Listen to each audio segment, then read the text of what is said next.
Hey guys, today I'm going to be showing you how to solve a windmill cube. It's called windmill cube because it can do that. Um, so before, if you watch this video, go and learn how to solve the 3x3. I have a video on how to do that. As it may not look like it, but this is basically a 3x3, and I'll explain how in a minute. So yep, if you haven't done that, then go watch that. Okay, so the reason why this is basically a 3x3 is because just like on the 3x3, we have a white centerpiece, a yellow centerpiece, and then we have a red, green, orange, and blue. And it goes in a certain order. So if we look at this, we have white and yellow, which are across from each other. And then right here we have white and yellow, which are across from each other. And right here we got blue, orange, green, and red. And right here we have blue, orange, green, and red. Okay, so the first thing you need to do is solve the white cross. So just like on the 3x3, so I would take my white edges and lift them up next to the other centerpiece. Okay, so I'm going to do that right here. Take my white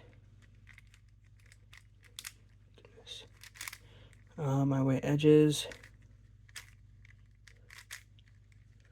and lift them up here so that I have that shape. Now, on the 3x3, you would line it up with the right color, flip it over,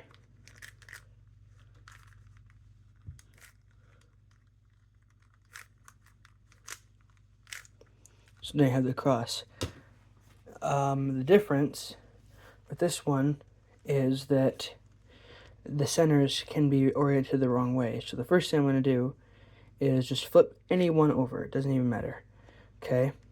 And now this gives me a space right here to orient the centers. So let's say this blue is lined up with the blue. So you don't just flip it over because this centerpiece is not like flush with the edge piece. So I'm going to move this empty slot over here, and then I'm going to rotate it the right way, and then put this edge back so it's lined up with it, then flip it over.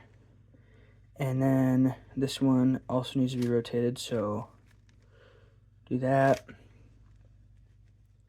And see, that one came out. So this one, if I put that one above, it's already flush, so I can flip it over.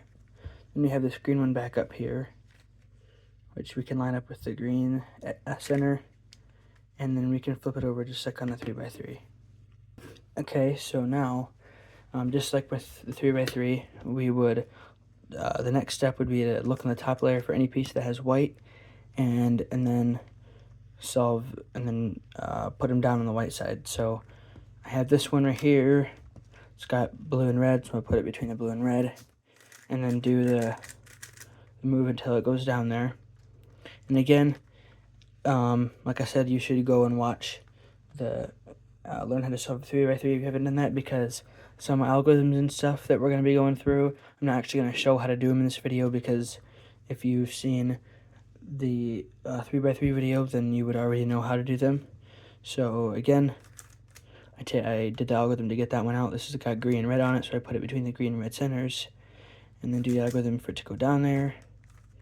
This one goes down there, and that one with the green and orange goes down there like that.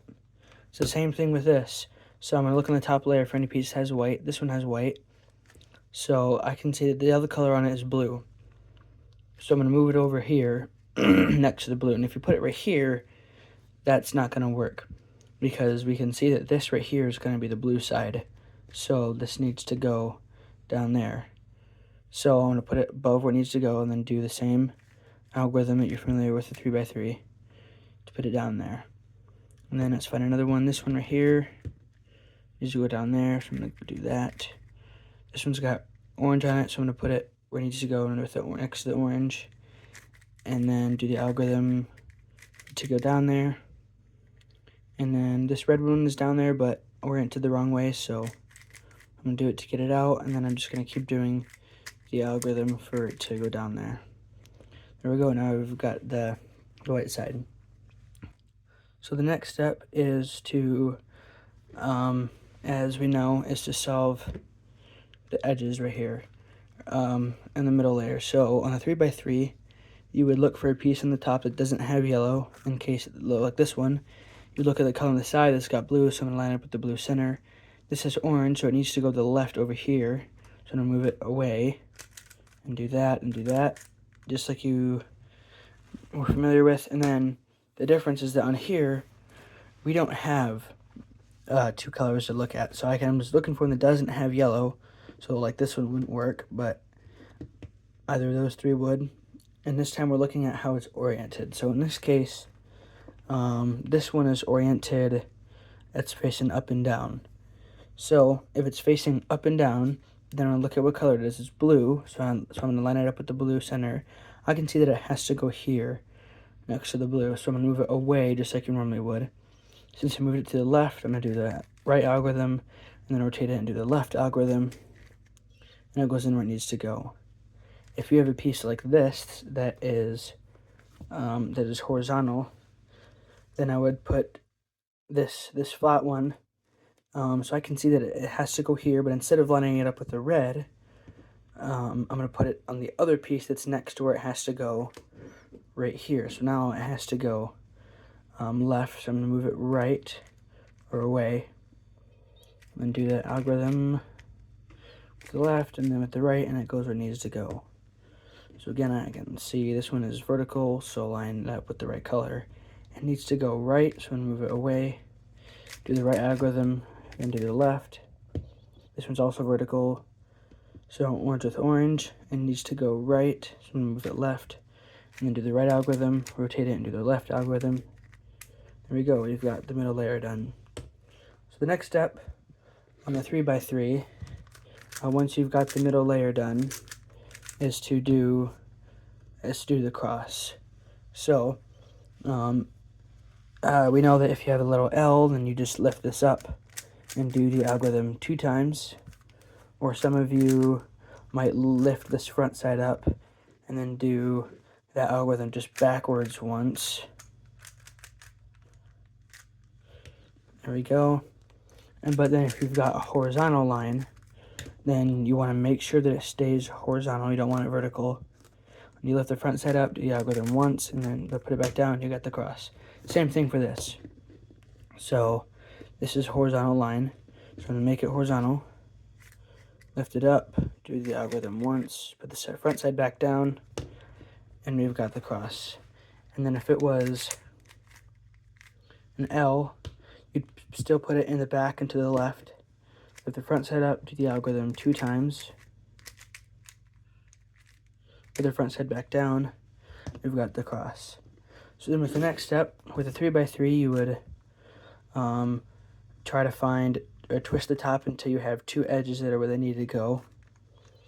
In this case, I got lucky and all of them where they need to go. But as we know, if you got 2 that are next to each other, you put one in the back, one to the right. These 2 solved ones, and then do the algorithm for fixing the other ones. We're good. And then if you have this, we have 2 solved edges that are across from each other, then you put them on the sides, not in the front and back. And then in the video that I showed, you would do the algorithm to fix them. You do an extra move, and then move the whole cube to the side, and then do the algorithm again. And we've got the edges solved. And it's the same thing for this. So I'm going to look, try and find 2 pieces that are where they need to go. So I can rotate the top. And right here. I have a green and an orange is where they need to go. So next to each other, I put them in the back into the right, and do the same algorithm for fixing those. Okay. And then with this one, you would look for any piece, any corner piece that has, or that's where it needs to go. So this one's already where it needs to go, so you put it close to you and to the right, and then do the algorithm for fixing the rest of the corners. There we go. And you flip the cube upside down and fix the corners that need to be fixed. Here we go. It's the same thing on here. So I'm going to look for a piece that's already where it needs to go. Like this one, the blue one is where it needs to go. And same thing with the 3x3. If there was none of them that were need to go, then you just do the algorithm. But in this case, I do have one, so I'm going to put it closer to the right. And then do the algorithm for putting the other ones where they need to go. And that didn't fix it, so I'm going to do it again. And there we go. So now I can flip it upside down just like with the regular Rubik's Cube. And then fix those last yellow corners to where they need to go. And there you go. You've solved the mirror cube. So there you go. That's that. I hope that was useful. Thanks for watching. If it was useful, or if you liked that, then it would be appreciated if you could leave the video a like, or you could subscribe. Yep, you could stick around. We have some other tutorials that are on the channel, and we're going to be uploading some more fairly soon. So yep, thanks for watching. We'll see you in the next video.